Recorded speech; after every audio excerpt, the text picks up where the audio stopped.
Barangay Hinebra Coach Timcon mga bro, matinding sinabi sa Inlex at Jimmy Malonzo, good news, makakabalik na. Yan mga bro, pagkatapos mong i-like ang ating video, mag-subscribe na rin kung bago ka pa lang sa ating channel at i-click ang notification bell para lagi kang updated sa ating mga sports balita.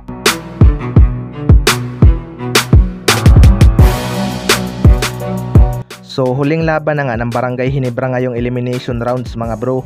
Kahit non-bearing game na ito para sa kanila, ibibigay pa rin nila ang lahat para manalo at madala ang momentum sa playoffs.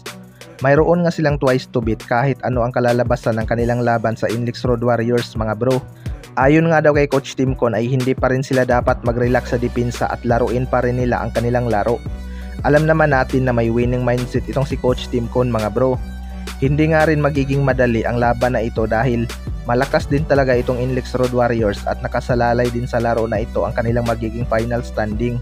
Panigurado, aabangan na naman ng lahat itong si Enoch Valdez na nag-toss small kay Scotty Thompson noon. Parang ang hindi niya kilala itong si Scotty Thompson at ilang matatangkad na nga ang pinahiya nito.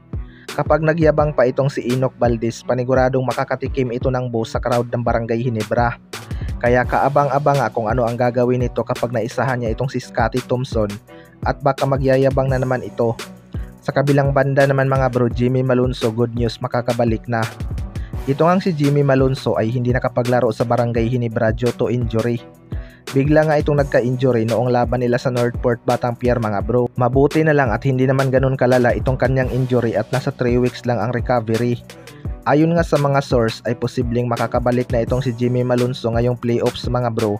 At kung papalarin itong Barangay Hinebra makapasok ng finals, baka 100% healthy na itong si Jimmy Malonzo.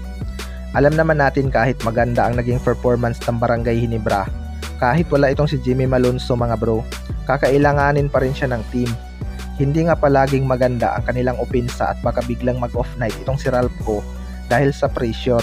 Iba nga kasi ang pressure sa playoffs mga bro, lalo na kapag nasa isang crowd favorite team ka na Barangay Hinebra. Once na hindi maganda ang performance ng isang player, pinapaupo nga ito ni Coach Timcon. Kapag maagang nakabalik itong si Jimmy Malonzo mga bro, baka limited pa ang magiging minuto nito dahil kakagaling pa lang nito sa isang injury. Maganda naman din ang laro nitong si Ralph, particular na beyond the arc, at sana maging consistent ang shooting nito para makatulong siya sa spacing ng Barangay Hinebra. Mahalaga nga kay Sistan na pumapasok ang mga threes nitong Barangay Hinebra upang hindi ganun kahigpit ang ilalim ng kalaban. Kaya abangan na lang natin kung magtuloy-tuloy ba ang kanilang shooting beyond the arc. Kayo mga bro, ano masasabi nyo tungkol dito?